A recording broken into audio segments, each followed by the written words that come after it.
다 같이 성경을 들고 일어서시기 바랍니다.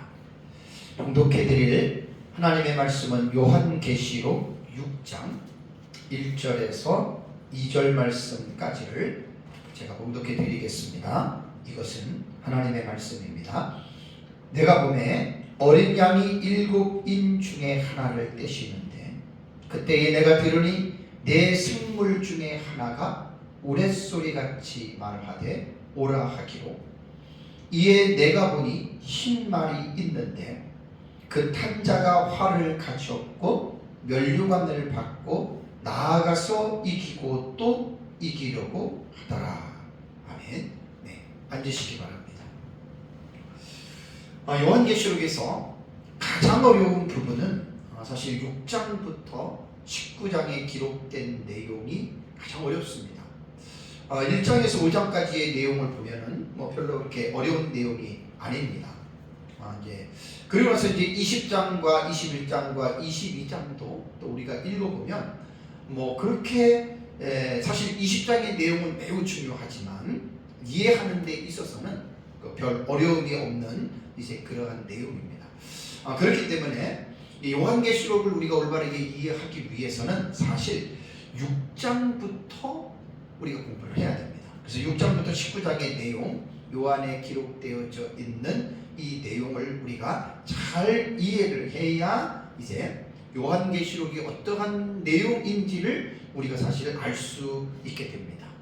그래서 이제 6장 이후의 내용을 올바르게 이해하기 위해서는 물론 모든 성경이 마찬가지인데 무조건 읽으면 안 됩니다.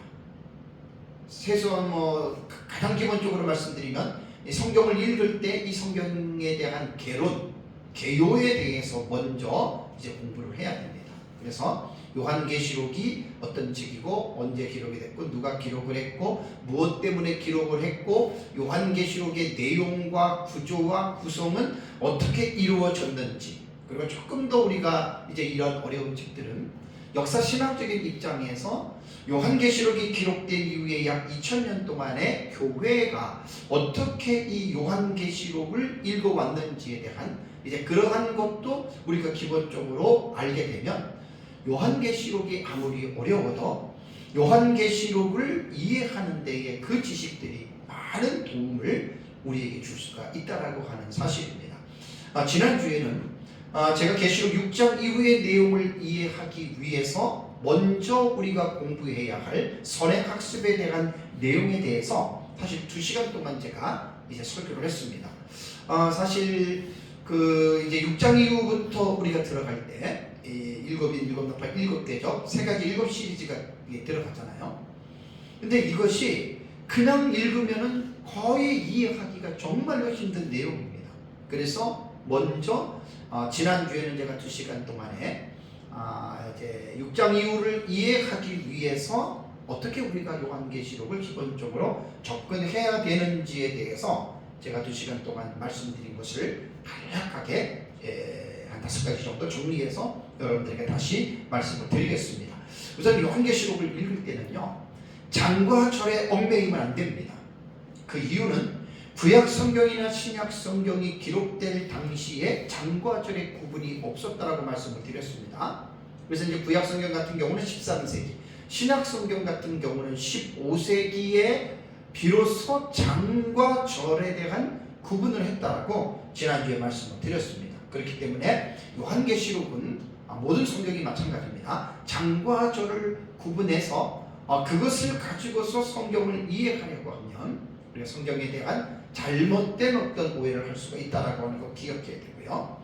두 번째는 요한계시록을 이해하기 위해서는 2가지 구조를 먼저 이해를 해야 됩니다. 첫 번째는 기록된 순서대로 1장부터 22장까지의 내용을 살피는 것을 제가 형식상 구조라고 그랬죠. 그 다음에 이제 형식상 구조를 안 다음에 두 번째는 뭐냐면 내용상 구조를 알아야 돼요. 그래서 지난주에 말씀드린 대로 이제 1장부터 22장까지 이제 어떻게 요한계시록이 기록됐는지 그 구성 요소를 우리가 안 다음에 계시록은 사건이 기록이 되어져 있잖아요. 그러니까 이 사건은 기록된 순서대로 사건이 일어나는 게 아니라는 거예요. 그래서 내용상 구조에서 제가 본경과 삽경 사건이라고 하는 용어를 여러분들에게 말씀을 드렸고요. 꼭 요한계시록은 반드시 이것을 기억해야 됩니다. 그래서 세 가지 일곱 시리즈, 일곱인, 일곱 나팔, 일곱 대접을 거의 모든 학자들이 본경이라고 이야기를 하고 그 나머지의 내용들을 삽경이라고 이야기를 합니다. 그래서 저는 삽경을 막간계시라고 이제 제가 여러분들에게 말씀을 드렸기 때문에 기록된 순서와 그 내용들을 어떻게 우리가 사건을 하나의 완성된 스토리로 이어가는지에 대한 이 내용상 구조에 대한 이 부분 되게 중요한데 부연 설명을 하지 않겠습니다. 다음에 이제 세 번째로는 요한계시록을 올바르게 이해하기 위해서 특히 6장 이후에 기록된 내용들을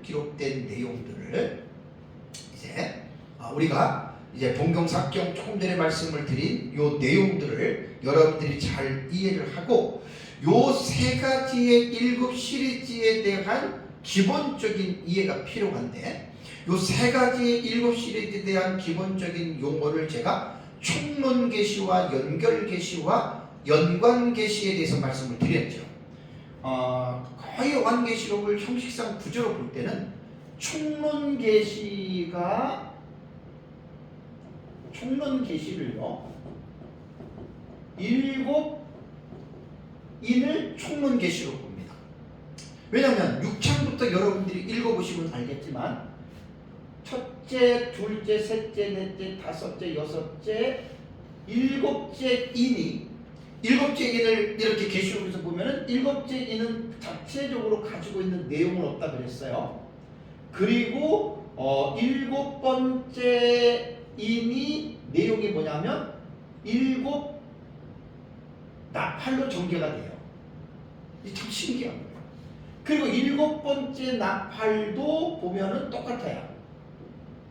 일곱 번째 나팔도 일곱 대접의 계시가 돼요.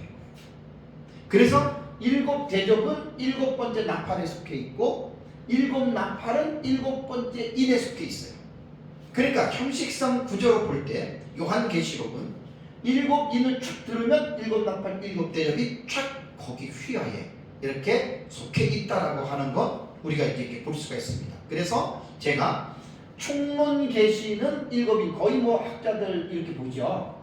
그 다음에 일곱 인에 연결이 되어져 있잖아요. 나팔하고 대접은. 그래서 제가 이제 제 도표 안에다가 그림을 그리면서 설명하기 위해서 이거를 연결계시다. 그러니까 세 가지 일곱 시리즈가 일곱인, 일곱 나팔, 일곱 대접을 조금 더 세분화해서 구분을 한다면 일곱인이 총론계시가 되고 이 일곱인의 휘하에 일곱 나팔과 일곱 대접이 연결되어져 있다. 이 세 가지에 대한 일곱 시리즈를 이렇게 이해를 하시는 게 좋습니다. 그리고 나서 이제 네 번째 뭐냐면 이제 연관계시에 대해서 제가 설명을 했잖아요.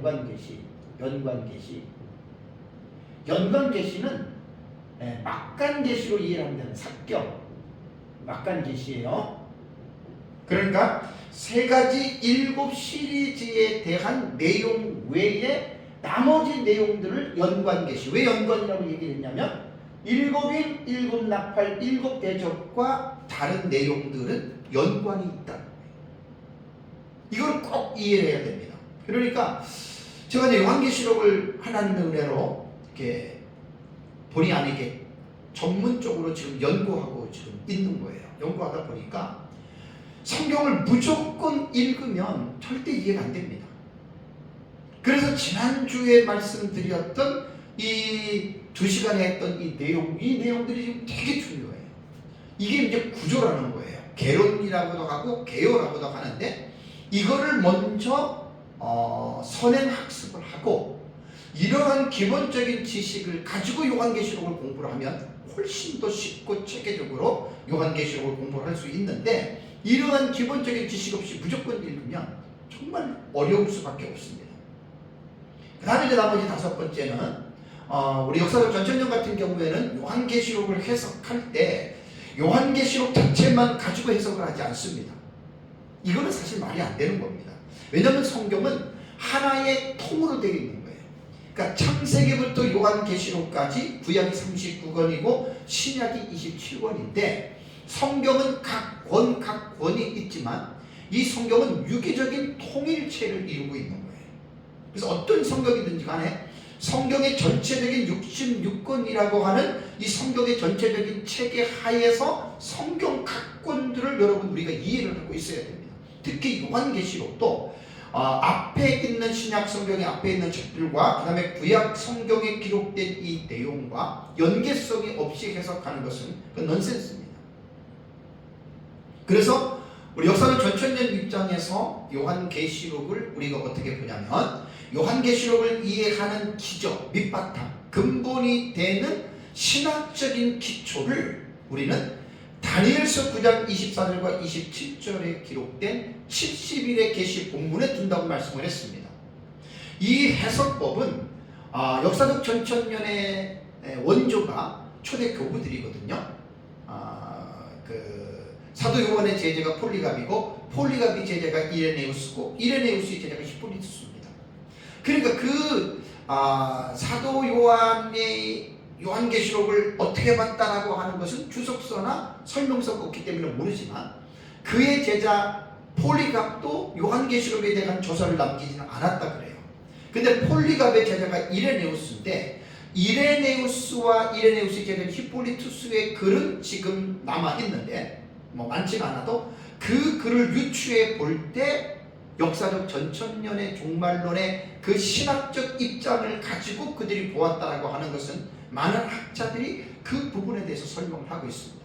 그래서 이제 구약성경 다니엘서 9장에 나타나는 70일의 계시, 이 70일의 계시가 7일회와 62일회와 한 일회가 구분이 되거든요. 요 구분이 되는 요 속에서 나머지 한 일회가 예수 그리스도의 재림 직전에 일어나는 7년의 기간으로 본다라고 하는 이 부분은 이레네우스와 히폴리투스가 최초의 이 계시 다니엘과 요한계시록을 연계해서 해석한 최초의 신학자라고 학자들은 그렇게 말을 하고 있습니다. 그래서 우리는 요한계시록을 우리가 이해하고 해석을 할 때 무조건 우리가 요한계시록을 보는 게 아니라 구약성경 다니엘서에 기록된 70일의 계시에 기저하여 그 신학적 기초가 70일의 계시다. 거기와 연결시켜서 우리는 요한계시록을 해석하고요. 특별히 요한계시록 6장부터 19장의 내용은 70일의 계시에서 남은 한 일회를 우리는 그렇게 해석을 한다는 거예요. 그래서 이레네우스와 히폴리투스가 대표적인 최초의 신학자였다. 어떤 사람들은 한 일회의 7년의 해석법을 세대주의 해석법이라고 몰아붙이는 사람이 있는데 그 역사에 대해서 무지하기 때문에 그렇습니다. 세대주의는 19세기에 출현했고 이레네우스와 히폴리투스는 2, 3세기 초대 교회의 교부들이었습니다. 그들의 해석법의 기초가 거기서부터 시작이 됐다는 거 여러분 기억을 해야 됩니다.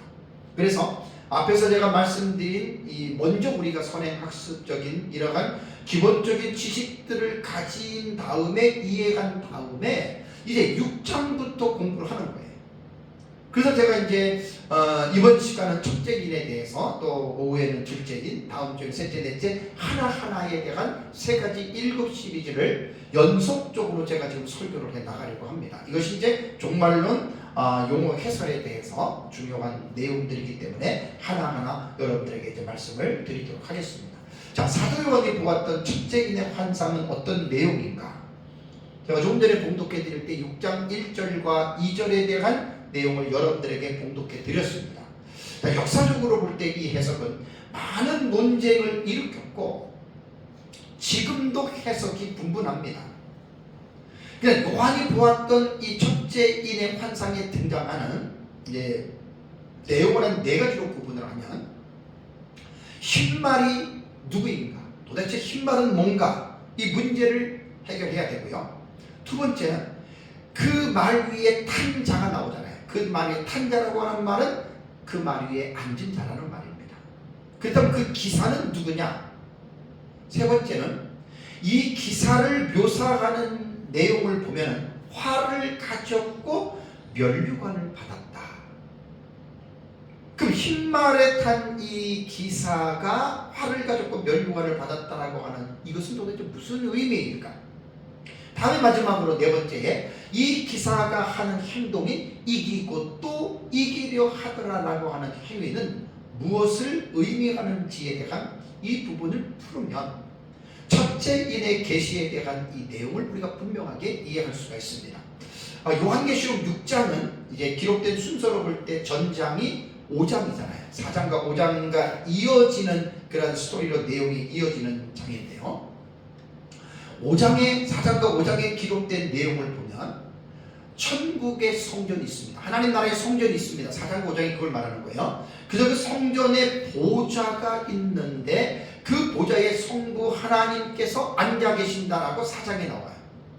그리고 그 성부 하나님의 오른손에 봉인되어져 있는 7인을 딱 가지고 계십니다. 그리고 이제 5장을 넘어오면 부활하신 예수 그리스도께서 보좌에 앉으신 성부 하나님의 오른손에 있는 7인을 취하십니다. 그리고 6장에 넘어와서 1절을 보니까 내가 보면 어린 양이, 이게 부활하신 예수 그리스도거든요. 어린 양이 7인 중에 하나를 떼시는데, 이게 첫 번째 일이라는 거예요. 그 하나를 떼시는데 어떠한 일이 나타납니까? 그때에라고 하는 그 말이 나옵니다. 자, 그때에 내가 들음이, 첫째 인을 딱 뗄 때 소리가 들리는데, 그 소리를 들으니 어떤 소리가 들리냐면, 그때에 내가 들으니 내 생물 중에 하나가 우레소리같이 말하되 오라 하기로라고 하는 이 음성을 들었습니다. 내 생물은 4장을 보면 하나님 보좌 앞에 있는 내 생물에 대해서 말을 하죠. 여기 생물이라고 하는 조은이라고 하는 이 단어는 조스, 살아있는이라고 하는 뜻에서 유래가 됐는데, 이 뜻은 뭐 살아있는 피조물, 리빙 크리에이처라고 이렇게 영어 성경 번역을 했습니다. 살아있는 피조물이다 라고 말을 하는데, 이 생물이라고 하는 이 살아있는 피조물은 두 가지의 뜻으로 해석을 합니다. 첫째는 살아있는 존재라는 말입니다. 살아있는 존재라고 말을 하고, 두 번째는 동물 혹은 짐승을 가리키는 단어로 사용이 되었습니다. 그런데 본문이 의미하는 이 존이라고 하는 이 생물은 동물을 말하는 것이 아니고 영적인 존재인 천사, 그것도 아주 가장 높은 하나님 보좌에서 이제 주변에 있는 가장 높은 영적인 존재인 천사를 가리키는 표현입니다. 그래서 계시록 4장에 4, 5장에 나타난 이 네 생물들은 천사들 중에 최고의 위치에 있는 존재들로서 이들이 가지고 있는 높은 위치와 또 이들이 가지고 있는 놀라운 권위를 표현하기 위해서 짐승의 이미지를 이용해서 상징적으로 4장과 5장에 보면은 이제 묘사하는 것을 볼 수가 있습니다. 자, 네 생물에 대해서 간략하게 말씀을 드리면, 첫 번째 짐승은 4장을 보니까 어떻게 나옵니까? 사자 모양 같다라고 이렇게 이야기를 하죠. 사자 모양 같다라는 말을 합니다. 사자 모양 같다라고 하는 이 말은 이제 사자 그러면은 우리가 꼭 사자처럼 생긴 것은 아니지만, 사자의 모양이라고 하는 말은 뭐냐면 영적인 어떤 위험, 짐승의 왕이 사자라 그러잖아요. 그러니까 이 천사들은 어떤 그런 영적인 위험을 가지고 있고, 두 번째 짐승은 송아지 모양 같다라고 이렇게 이야기를 합니다.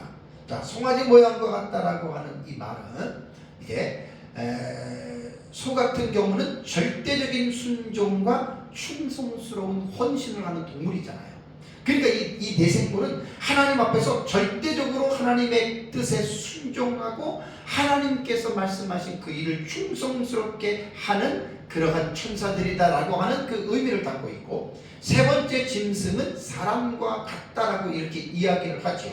자, 사람이라고 말을 할 때는 인격적인 존재입니다.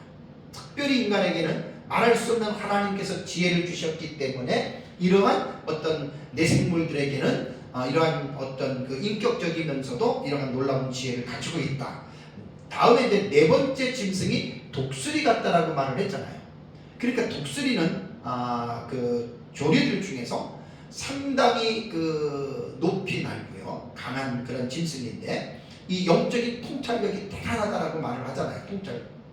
독수리가 통찰력이. 그래서 아마 이 독수리를 비유한 것은 이 네 생물들이 통찰력이 상당히 상당히 대단한 어떤 이러한 면이다라고 이제 이렇게 우리는 성경을 통해서 우리는 이것을 이해를 해야 됩니다. 그런데 하나님 보좌 가까이에 하나님과 함께 활동하는 이 네 생물의 사역이 오늘 본문에 보면 첫째 인을 뗐잖아요. 첫째 인을 떼니까 무엇이 나타나는데 이 일은 언제인지 모르지만 요한계시록에 기록된 이 내용은 이 세상 역사 세계에서 반드시 사건으로 일어납니다. 이 사건으로 일어날 때 그 사건이 시작이 되는 그 부분에서 네 생물들이 하나님 보좌 주변에서 이 모든 역사를 이들이 진행을 하는 자들이다라고 하는 그런 면으로 볼 때 이 네 생물은 매우 중요한 위치에 있는 존재들인 것을 우리가 알 수가 있습니다. 다시 한번 여러분 1절을 보시면 네 생물 중 하나가 우레소리 같은 소리로 뭐라고 합니까? 오라라고 명령을 합니다. 에르쿠라고 말을 하죠. 영어로는 come입니다. come, 오라, 그냥 그런 뜻이에요. 근데 이제 이것은 동사인데 이게 이제 뭐 디포 동사라고 이야기를 하거든요. 근데 디포넌트라고 하는 말은 뭐냐면 수동태와 중간태의 모양은 가지고 있지만 수동태가 아니라는 거예요. 디포라는 말. 이거 많은 사람들이 모르고 있어요. 그래서 이제 그 파생된 그 원어 사전에 들어가면 이제 그 뭐로 나오냐면은 중수 디포. 그래서 저도 처음에는 중간태와 수동태 이게 뭔 뜻인가 이렇게 생각했는데 그게 아니라 중수 디포, 그냥 중수 디포태는 그냥 디포넌트 동사인데 이것은 수동태가 아니라 능동태로 해석하는데 그런 뜻입니다. 그러니까 이제 오라라고 하는 이 말을 했습니다. 자, 그러면 첫째 인에 대한 계시가 역사 세계에서 이제 일어나는데 우리에게 이제 제일 중요한 거는 도대체 흰말이 뭐냐? 흰말 탄자는 누구냐? 서두에서 제가 말씀을 드렸잖아요. 자, 그렇다면 정말 이 첫째 인의 해석에서 이 흰말과 그 탄자를 해석하는 데 있어서 정말 많은 해석들이 지금까지 있어 왔습니다. 지금까지 있어 왔는데 이 흰말 탄자에 대한 해석들을 가장 잘 정리해 놓은 게 제가 볼 때는 WBC 주석을 저술한 데이비드 오니 있습니다. 우리말로는 아우네라고 했는데 이제 외국인들은 오니라고 불러요. 우리말은 아우네라고 했지만 이 데이비드 오니의 주석에서 보면은 이 해석을 큰 틀에서는 부정적인 해석과 긍정적인 해석을 이렇게 딱 구분을 하더라고요. 부정적인 면과 긍정적인 면, 흰말에 대한 해석입니다. 2000년 기독교 교회가 어떻게 이것을 해석해 왔느냐? 부정적인 해석은 이 흰말을 탄자를 누구로 해석을 하냐면 적그리스도로 봅니다. 적그리스도. 흰말 탄자는 누구냐? 적그리스도라는 말입니다. 그런데 이 적그리스도라고 흰말을 해석하는 이 해석법은요, 사실 세대주의 종말론에서 절대시하는 해석입니다. 그러니까 세대주의자들은 거의 다 100%입니다. 왈브드, 데이크, 존슨, 비더 울프, 손기태, 그 다음에 이상근 박사님, 그 다음에 또 이강복 목사님 자체도 여기에서 이 흰말을 적그리스도로 봅니다. 왜 이들은 흰말을 적그리스도로 보느냐? 이들의 신학적인 체계를 보면 이들은 그러한 신학적인 체계를 갖고 있어요. 제가 종말론에서 계속 말씀을 드렸지만 한일회라고 하는 세대주의자들도 7년을 이제 한일회로 보는데 7년의 그들은 전체적으로 대환란을 보면서 7년 대환란이 시작되기 전에 교회가 공중으로 휴거된다 이렇게 해석하는 것이 세대주의 종말론의 해석법입니다. 근데 우리는 역사적 전천년은 그 절대로 그렇게 보지 않습니다. 그리고 무천년도 그렇게 보지 않습니다. 한일회가 시작될 때 교회가 전체가 공중으로 휴거된다라고 하는 말은 세대주의자들의 주장일 뿐이지 우리는 그것을 동의하지 않습니다. 왜냐하면 성경에 그러한 내용이 없기 때문에 그렇습니다. 그래서 이제 세대주의자들은 이제 교회가 올라가니까 예수님이 올 필요가 없다. 이런 차원에서 이제 흰말은 바로 적그리스도라고 이야기를 하는데 세대주의는 절대적으로 해석을 하고 근데 이제 세대주의자들 뿐만이 아니라 무천년도 그렇고 전천년도 그렇고 또 이 세대주의자들의 견해의 해석에 동의하는 사람들도 꽤 있습니다.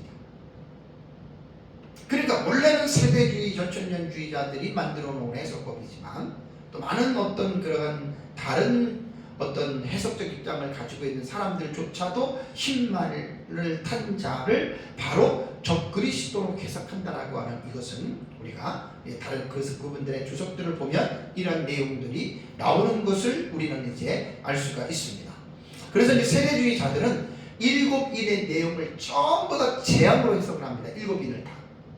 근데 이제 제가 하나하나 해석을 해가는 것을 여러분들이 보시면 알겠지만 다 재앙이 아닙니다. 특별히 첫째 기는 부정적인 면에서 적그리스도지 긍정적으로 보는 사람들은 첫째 기는 이게 그 재앙이 아니거든요.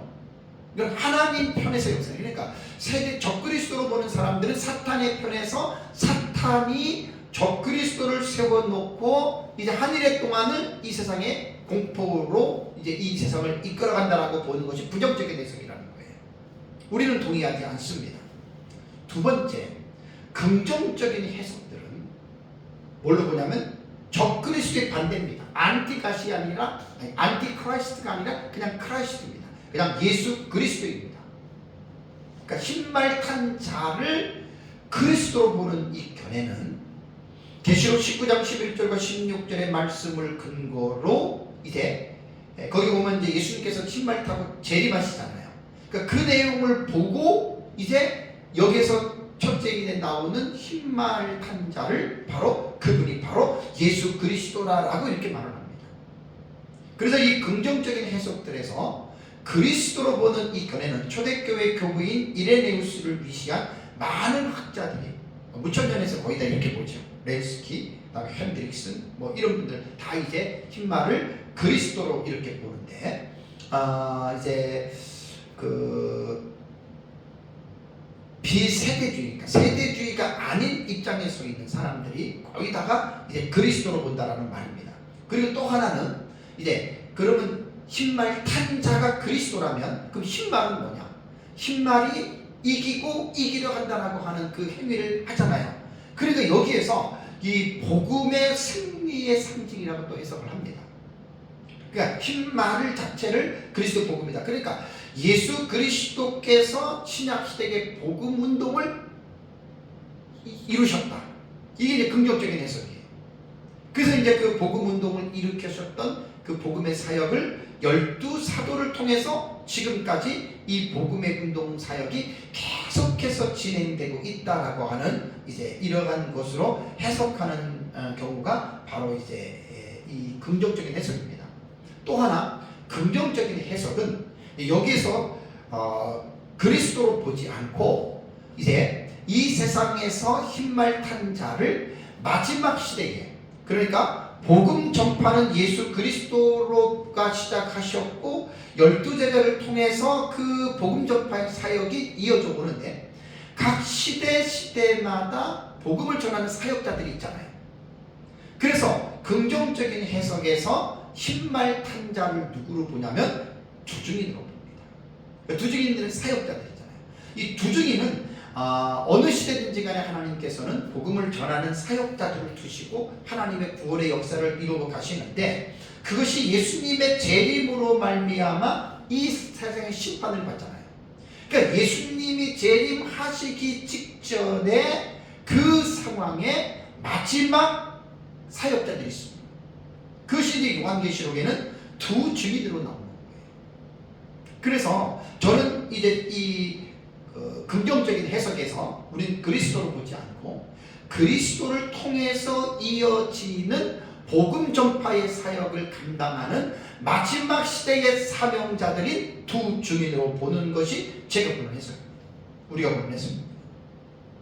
계시록 연구가였던 지금은 이제 고인이 되셨지만 손기태 목사님의 그 책의 글을 보면 이분이 계시록 저서 약 70권을 수집해서 연구를 한 결과를 발표를 했는데요. 국내의 주석 40권, 국외의 주석 30권에서 총 70권을 이분이 조사해 보니까 이제 적그리스도로 보는 견해가 23%입니다.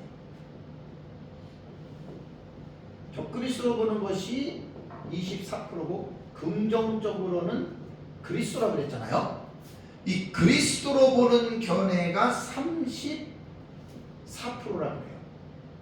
그럼 이것만 해도 58%잖아요.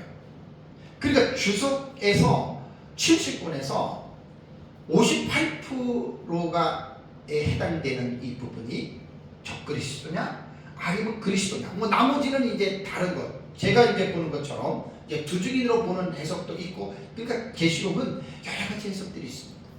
여러 가지 해석들이 있기 때문에 어느 것이 하나라고 말하기도 참 애매한 거예요. 원래 요한계시록 자체가 이런 천의 얼굴을 가지고 있기 때문에 그런 겁니다. 근데 제가 이제 종말론을 스승한테 배우고 체계화하고 정립하는 것은 참 놀라운 게 뭐냐면 거의 한 60% 가까이 흰말과 흰말탄 자를 적그리스도냐 그리스도냐라고 해석하는 이것 가지고 논쟁이 지금까지 내려오고 있는데, 우리는 그리스도도 아니고 적그리스도도 아니라는 거예요. 이게 이제 제3의 해석법이에요. 그래서 우리는 조금 전에 말씀드린 대로 두 증인으로 흰말탄 자를 마지막 시대의 구속사의 이 사역자들인 사명자들인 종들인 두 증인으로 우리는 본다라고 하는 이 부분에 대해서 우리는 이렇게 본다라고 하는 말입니다. 그런데 잠깐 두 증인에 대한 이해에 대해서 제가 말씀을 드리겠습니다. 두 증인에 대한 계시는 계시록 11장에 나오죠. 11장 1절에서 12절의 내용을 보면은 디오마리투스라고 하는 두 증인에 관한 이들에 대한 내용들이 요한계시록에는 사실 본장이 거기에 있는 거예요. 그래서 이 두 증인들은 인류 종말에 특별히 예수님 재림 직전에 한일의 기간 동안에 그것도 절반, 해치라고 하는 절반의 전반부, 그래서 이제 계시록 11장 3절을 보면 1260일이 되는 거예요. 1260일 동안 이 두 증인들이 하나님의 구속사의 이 마지막 사역을 충성스럽게 헌신하는 이 자들이 바로 두 증인이라고 요한계시록 11장에는 그들에 대해서 분명하게 이제 계시를 나타내고 있습니다. 그렇다면 이제 두 증인으로 우리는 보는 이것이 이제 2절을 잘 보면은 2절에서 이 두 증인이 될 수밖에 없다라고 하는 이 부분을 우리가 이제 볼 수가 있습니다.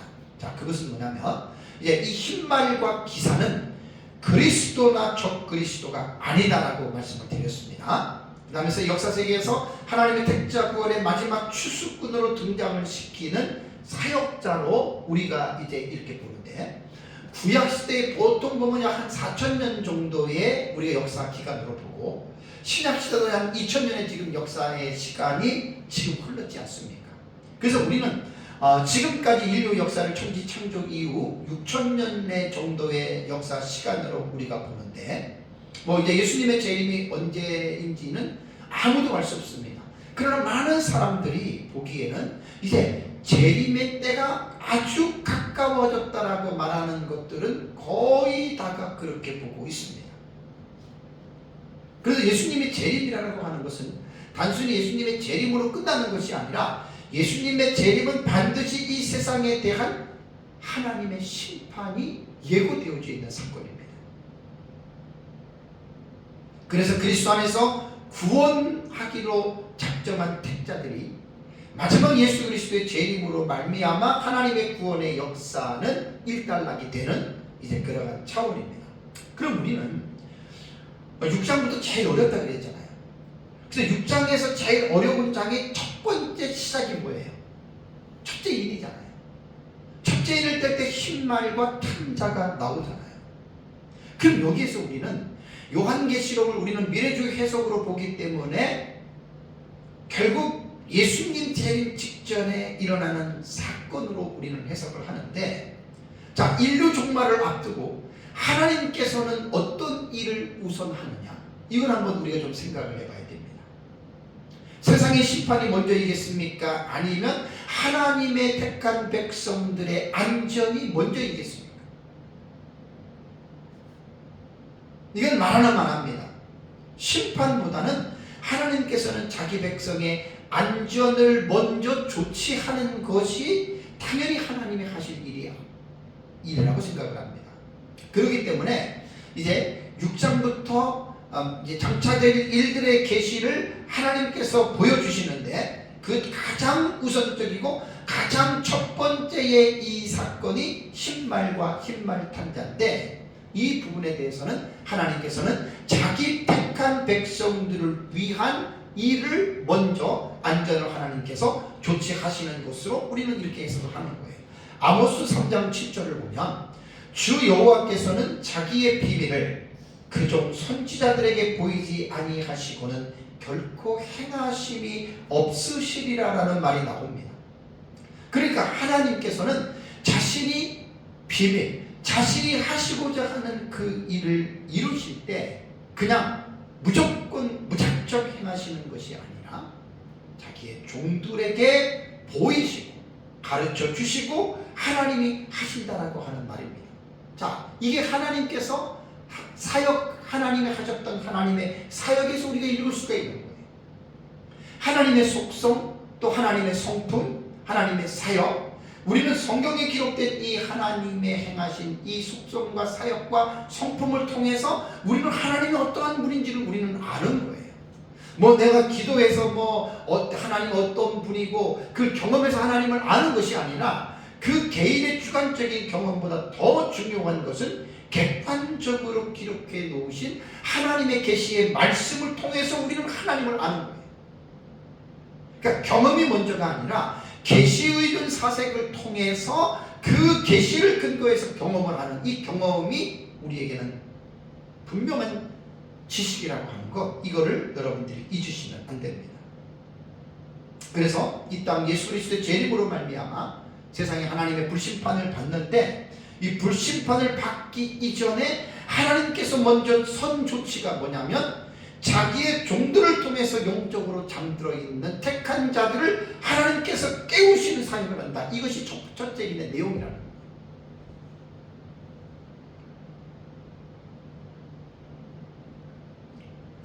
일반 상식적으로 생각해도 가장 타당한 해석입니다.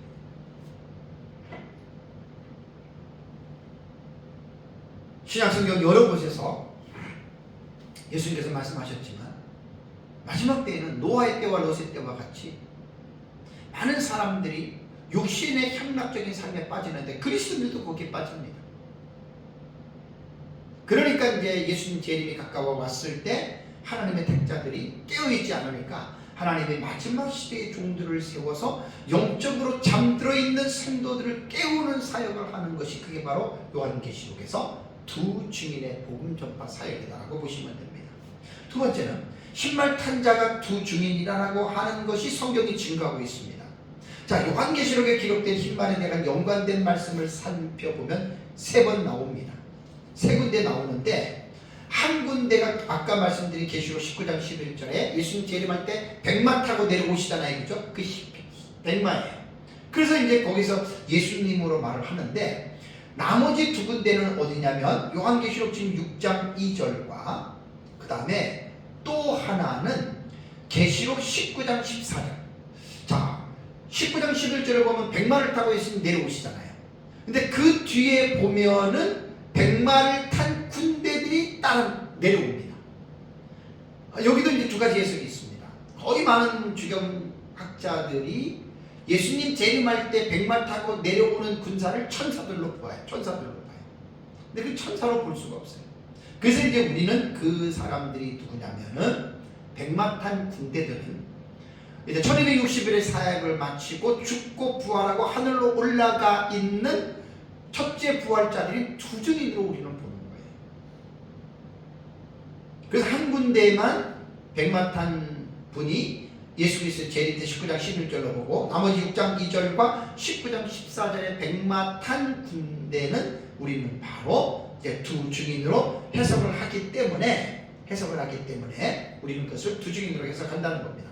세 번째는 두 증인의 사역이 이 영적 전쟁에서 승리할 것을 말하고 있다라고 하는 말입니다. 여러분 2절을 보십시오. 2절을 보시면 동사로 보이는 것이 이제 세 군데가 나와요. 세 군데. 어떻게 나오냐면 나아가서 이기고 또 이기려고 하더라 그랬죠. 그죠? 그러니까 우리말로 볼 때는 나아가서 요것도 동사고 이기고도 동사고 이기려고도 동사로 우리말로 읽혀지는데 헬라어 원문을 보면은 나아가서만이 동사입니다. 이게 직설적 과거입니다. 그러면 그 뒤에 나오는 이기고라고 하는 말은 분사입니다. 현재 분사고 그 다음에 세 번째 이기려고라고 하는 말도 이거는 부정사, 부정과거, 가정문입니다. 그러니까 실제적으로 세 가지가 다 동사가 아니고 나아가서만 동사이고 이기고는 분사고 이기려고는 부정사 가정법입니다. 가정문입니다.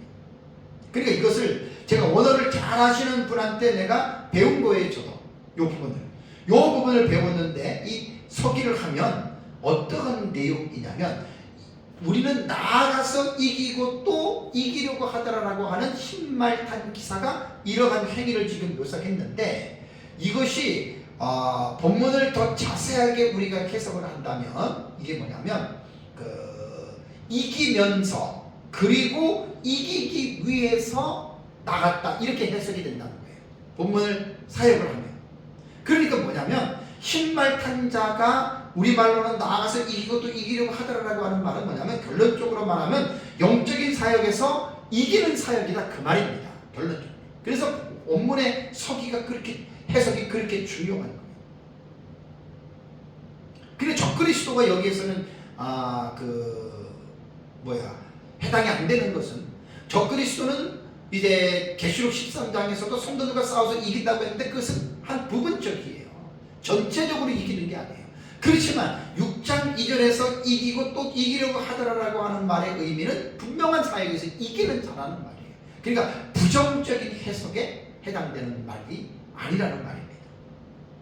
그래서 우리 역사적 전천년에서 보는 흰말탄 자의 이기고 이기려고 하는 나아가서 이기고 이기려고 하는 이 묘사는 계시록 11장을 보면은 두 증인들이 1260일 동안에 다시 예언의 복음을 전하는 그 사역을 말하는 것으로 우리는 분명하게 그렇게 해석을 합니다.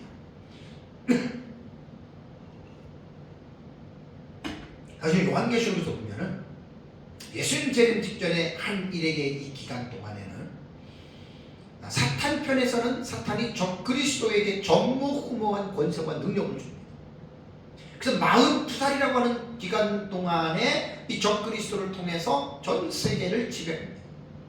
하나님 편에서는 1260일 이것도 이제 반반이잖아요. 하늘의 절반이잖아요. 두 증인들을 통해서 택한 자 한 사람이라도 깨우는 사역을 하는 거예요. 그러니까 마지막 때에는 이 두 세력이 싸우는 거예요. 적그리스도의 세력과 또 하나님의 세력 두 증인. 그래서 이제 결국은 우리가 이제 두 증인의 사역이 이기고 나아가서 이기고 이기려 하더라라고 하는 이 말의 원문을 설계하면은 이기는 겁니다. 이기는 거. 목적이 이기기 위해서 나왔다는 말이에요. 그런데 조금 어려운 말이지만 이것이 이제 신화 플러스 가정법. 영어로 말하면 투 부정사의 목적격이라고 이야기를 하더라고요. 이거는 이기기 위해서 나간 거예요. 이긴다는 말입니다.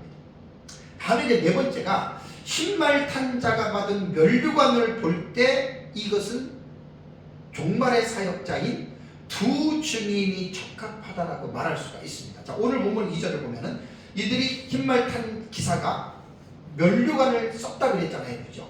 이 면류관이라고 하는 이 의미로 볼 때에도 이거는 그리스도도 아니고 적그리스도 아니다. 왜냐하면 이 왕관으로 보는 해석이 아니라고 하는 말입니다. 자, 요한계시록에 보면은 두 가지의 관이 면류관이 있다고 말씀을 드렸잖아요. 그러니까 헬라어로 보면은 정확하게 나타납니다. 헬라어로 보면은 디아데마타라고 하는 단어가 나와요.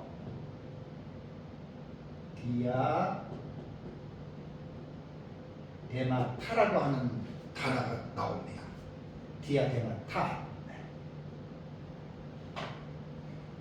디아데마타라고 하는 이 단어는 왕관입니다. 왕관. 또 하나의 관이 있다고 그랬죠? 또 하나의 관이 스테파노스입니다.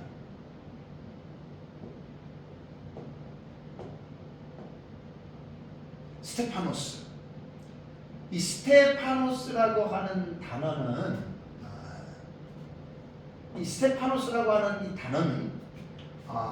의미가 달라요. 그러니까 디아데마타는 왕관이고, 그 다음에 스테파노스는 충성된 증인들이 쓰는 면류관입니다. 하나님이 상급으로 주는 면류관입니다. 그래서 디아데마타는 계시록에서 3번 나와요. 왕관인데, 그러니까 사탄이 쓴 왕관을 2번 말했고 예수님이 쓴 것을 1번으로 묘사했습니다. 디아데마타는. 그런데 이 스테파노스는 요한계시록에 8번 나옵니다. 요한계시록 8번. 8번 중에서 요한계시록 14장 14절에는 인자 같은 일을 우리는 이제 예수 그리스도로 이제 보면서 그것을 이제 스테파노스로 하나 보는 게 있고, 또 하나는 계시록 9장 7절에 나오는 스테파노스 요 2가지를 제외한 6곳에서는 2장 10절, 3장 11절, 4장 4절, 10절, 6장 2절, 그 다음에 12장 1절에 보면 요 6가지에서는 승리한 성도들에게 주어지는 면류관으로 이 본문이 해석이 되는 거예요. 이 단어가. 그러니까 여기에 2절에서 면류관을 받았다라고 하는 이 면류관은 디아데마타가 아니고 왕관이 아니고 스테파노스라고 하는 충성된 증인들에게 주는 이 여러분 상급이라는 거예요. 그래서 신약 성경에 보면은, 신약 성경에도 보면 이 스테파노스가 사용된 이제 디모데후서 4장 8절에도 이제부로는 나를 위하여 그의 면류관이 예배되었으므로, 바울이 이 스테파노 디아데마타 왕관이 아니에요. 충성스럽게 바울 자신도 하나님 앞에 사역했기 때문에 그 충성된 자들에게 주어지는 이 스테파노스라고 하는 이 면류관을 자기는 받는다. 그리고 자기뿐 아니라 그날에 내게 주실 것, 내게만이 아니라 주의 나타나심을 사모하는 모든 자에게 하나님이 이 스테파노스의 관을 주겠다. 야고보서 1장 12절에도 시험을 참는 자는 복이 있나니 이는 시련을 견디어낸 자가 주께서 자기를 사랑하는 자들에게 약속하신 생명의 면류관, 요것도 스테파노스입니다. 이것을 주실 것이다. 베드로전서 5장 4절에도 그리하면 목자장이 나타나실 때에 시들지 아니하는 영광의 관, 요것도 스테파노스입니다. 계시록 2장 10절에도 너는 장차 받을 고난을 두려워하지 말라. 볼지어다 마귀가 장차 너희 가운데서 몇 사람을 옥에 던져 시험을 받게 하리니 너희가 10일 동안 환난을 받으리라. 내가 죽도록 충성하라. 그리하면 내가 생명의 관을 내게 주리라. 여기서 말한 관도 스테파노스입니다. 디아데마타 왕관이 아닙니다. 그러니까 계시록 6장 2절에서 그 탄자가 면류관을 받았다. 이 면류관이 디아데마타 왕관이 아니라 스테파노스이기 때문에 이 하나만 보더라도 저 그리스도도 아니고 그리스도도 아닌 하나님 앞에 충성스럽게 헌신했던 자들에게 주어지는 면류관이 상급이라고 하는 것 우리가 봐야 됩니다. 다음에 5번째는 면류관을 어떻게 해요? 면류관을 받고 그랬잖아요. 그죠? 받고. 요 받고라고 하는 동사가 되게 중요한 동사입니다. 에도스입니다. 에도스.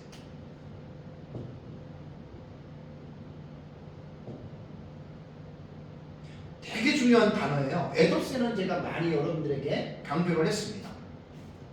에도세는 이게 원래 이제 원 단어가 디돔이라고 하는 단어입니다. 주다라고 하는 이런 단어인데 이 디돔이의 수동태입니다. 수동태. 그런데 제가 다른 여러 가지 동사가 수동태로 나오는 동사들이 많은데 특히 헬라어에서 에도세, 디도미의 수동태를 에도세로 사용했다라고 할 때에는 학자들이 뭘 강조하냐면 이 관심을 가져야 돼요. 왜냐하면 문장에서 보통 이건 동사잖아요. 그럼 주어가 나오면 주어가 동사를 수동태니까 주어에 의해서 움직여지는 거예요. 이게 수동태잖아요. 그런데 헬라어 문장을 보다 보면은 주어가 나오지 아니하고 혹은 불명확한 문장들이 꽤 있습니다. 주어가 사람이다 아니면 어떤 객체다라고 딱 나왔을 때는 그 주어가 그 동사를 움직이는 동인이 되는데 문장 안에서 주어가 나오지 않고 불분명한 부분이 나올 때에는 헬라어를 연구하는 학자들이 못을 딱 박아놨어요. 어떻게 박아놨는지 아십니까? 이런 경우는 에도세는 수동태인데 무슨 수동태냐? 신적 수동태다. 이 말이 뭐냐면 주어가 하나님이라는 말이에요. 그러니까 2절에서도 헬라어 원문에는 멸류관을 받았다라고 하는 이 동사가 에도세로 나오는데 2절을 보시면 주어가 안 나오잖아요. 주어가 불분명하잖아요. 그러니까 여기에서 멸류관을 흰말을 탄 기사가 멸류관을 받았는데 도대체 누구에게 받았느냐? 신적 수동태니까 하나님이 주셨다는 거예요. 하나님이 그들에게 주었다는 거예요. 마귀가 준 게 아니에요. 그러니까 이제 요한계시록에 특별히 뭐 다른 성경에도 보면은 하나님은 꼭 자기의 종들에게만 주는 게 아니라 하나님이 때로는 사탄에게도 이 에도세라고 하는 단어를 쓰십니다. 귀신들에게도 이 에도세라고 하는 수동태가 되고 문장 안에서 주어가 불분명할 때는 하나님께서 허락하신 가운데 그들에게 주었다는 거예요. 대표적인 게 이제 9장 1절을 보면은 하늘에서 큰 별이 떨어지면서 무적행의 열쇠를 받아가지고 떨어지잖아요. 근데 그 9장 1절을 보면 주어가 명시되어 있지 않아요. 근데 하늘에서 큰 별을 우리 누구로 보냐면 사탄으로 보거든요. 그러니까 사탄에게 하나님이 무적행의 열쇠를 주었다. 이게 에도세라고 하는 수동태 동사를 사용한 겁니다. 너무너무 지금 중요한 겁니다. 그러니까 하나님이 모든 것들을 주권적으로 역사하시는 분이다라고 하는 거. 그래서 이 에도세가 나올 때는 본문을 잘 살펴야 돼요. 그래서 이제 계시록 11장을 보면은 두 증인의 1260일간의 사역을 보면은 하나님께서 그들에게 어떤 권세를 주시죠? 이게 불사신의 권세잖아요. 죽이지 못하게 하는 이게 불사신의 권세예요. 11장을 여러분들이 잘 읽어보시면 너무나 기가 막힙니다. 11장 5절을 보면 만일 누구든지 그들을 해하고자 하면 그들 입에서 불이 나와서 그들의 원수를 삼켜버릴 것이요 누구든지 그들을 해하고자 하면 반드시 그와 같이 죽임을 당하리라. 그러니까 어느 누구도 두 증인을 1260일 기간 동안에 사역을 방해할 자가 없다라는 말입니다. 여러분 꼭 여러분들 믿으시기 바랍니다.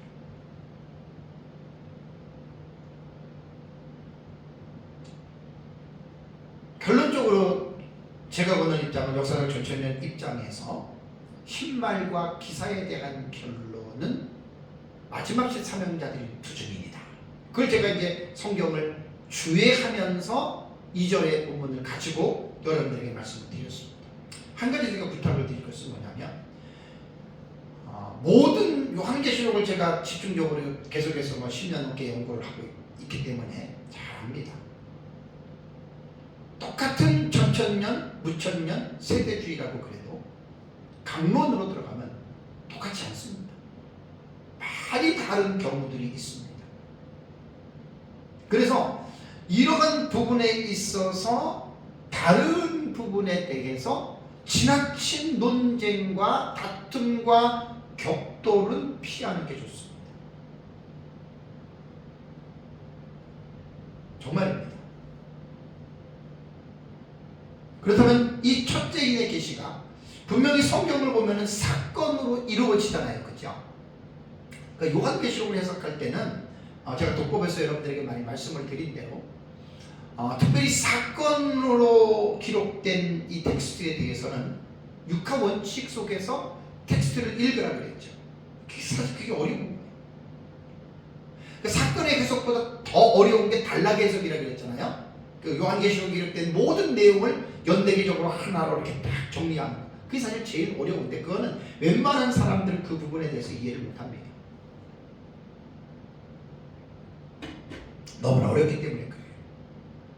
특별히 사건에 대해서는 일단은 육하 원칙 속에서 그 사건을 접근을 해야 됩니다. 그래서 그 각 사건들이 누가 언제 어디서 무엇을 어떻게 왜 이 사건이 일어나는지를 해야 되는데 요한계시록에 대한 사건에 대한 해석법은 지금까지 5가지의 해석법이 존재한다 그랬죠. 이건 객관적인 지식이에요. 과거적 해석과 역사적 해석과 미래적 해석과 상징, 이상의 해석과 다음에 5번째는 이 4개를 종합하는 절충. 이게 2000년 기독교 역사를 통해서 요한계시록을 읽어왔던 사건에 대한 해석법이에요. 그러니까 다들 사람들은 자기 것만 옳다고들 이야기를 하잖아요. 그래서 이제 최근에 나온 것들이 이 4개 갖고 싸우지 말고 섞어가지고 어떤 거는 과거라고, 어떤 것은 역사주의라고, 어떤 것은 미래주의라고, 어떤 것은 이상주의로 하고, 이렇게 이제 그것을 종합적으로 해석하는 법이 있었어요. 요거는 제가 오후 예배 때에 둘째 인을 뗄 때 붉은 말 나오죠. 전쟁에 계시거든요. 요걸 제가 이제 과거와 역사와 미래와 이상주의에 대한 해석법을 제가 조금 오후 예배에는 구체적으로 어떻게 이 사람들이 해석하는지에 대한 이 부분에 대해서 제가 말씀을 드렸습니다. 저는 이제 요한계시록을 연구를 하면서 이제 성도들에게 또 목회자들에게 제가 이제 당부하는 말이 뭐냐면, 무조건 지식 없이 들은 풍월로 이해하지 말고 내가 보고 알고 있는 요한계시록의 해석들을 여러 가지의 지식들이 기반이 되어져서 그것을 올바르게 내가 알고 있는 지식을 좀 표현하라고 제가 많이 좀 강조를 합니다. 저는 전천년이 오르냐 무천년이 오르냐 세대주의가 오르냐 후천년이 오르냐 다들 자기들이 옳다고 그래요. 저도 그래요. 근데 그렇게 되면 교회가 분란에 빠집니다. 정말 여러분 이거 대단히 중요한 말입니다. 이런 다툼은 하면 안 돼요. 그러니까 정상적인 어떤 신학적인 입장이 같다고 해서 성경에 대한 해석은 다 똑같지 않습니다. 특히 요한계시록 들어가면 완전히 하늘과 땅 차이로 다릅니다. 그렇더라도 신학적인 입장이 같다면 그것 가지고 왈가왈부해서는 안 된다는 말입니다. 그래서 이 첫째 인의 계시가 역사 세계에서 언제 일어나냐면 우리가 보는 역사적 전천년 입장에서 한 일회의 기간이 이루어지죠. 한 일회가 7년이에요. 그 다음에 한 일의 절반이 히브리어로 해치라 그랬어요. 절반이 나눠져요. 전반부가 있고 후반부가 있는데 첫째 인의 계시는 주중인들의 사역이 1260일 한 일회가 시작되는 이때 흰말에 대한 사건이 역사 세계에서 벌어진다라고 하는 말입니다. 사랑하는 성도 여러분, 요한계시록은 묵시문학적인 성격을 가지고 기록한 하나님의 특별 계시의 말씀이기 때문에 일반적인 입장에서 볼 때 매우 어려운 내용의 말씀들이 담겨져 있습니다. 그러므로 우리는 요한계시록을 공부하기 전에 기본적으로 반드시 선행학습을 해야 된다. 그래서 지난주에 제 설교를 들어보지 않는 우리 유튜브의 독자들은 지난주의 설교를 꼭 들으셔야 됩니다. 기본적인 선행학습이기 때문에 꼭 그걸 들으셔야 됩니다.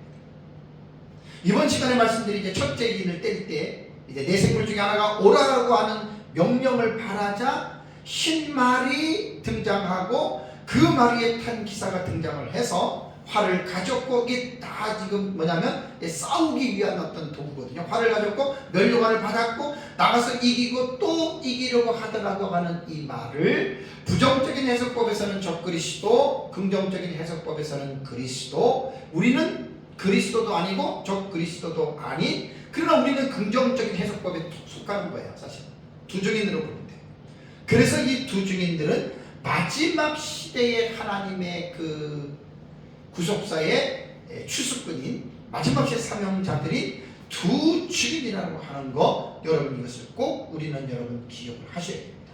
시간이란 하나님께서 창조하신 것으로 시간은 절대로 늦거나 빠르거나 멈추는 일이 없습니다. 시간은 창조주 하나님께서 정하신 대로 예수 그리스도의 재림이라고 하는 그 목적지를 향해서 달마다 계속해서 시간을 흘러가고 있습니다. 하나님의 작정과 섭리 가운데 정하여진 예수 그리스도의 재림은 이 세상이 하나님의 불로 심판을 받아 멸망하는 날이라고 성경은 분명하게 경고하고 있습니다. 하루가 지나갈수록 그날은 가까이 오고 있다라고 하는 사실을 하나님의 자녀들은 잊어주면 안 됩니다. 그래서 그리스도인들은 늘 깨어 있어 예수 그리스도의 재림을 준비하는 자들이 되어야 합니다. 예수 그리스도의 재림은 언제인지 아무도 알지 못하기 때문에 저와 여러분들은 늘 깨어서 예수님의 재림을 준비하는 삶을 살아가시기를 주님의 이름으로 축복합니다. 다 같이 기도하겠습니다.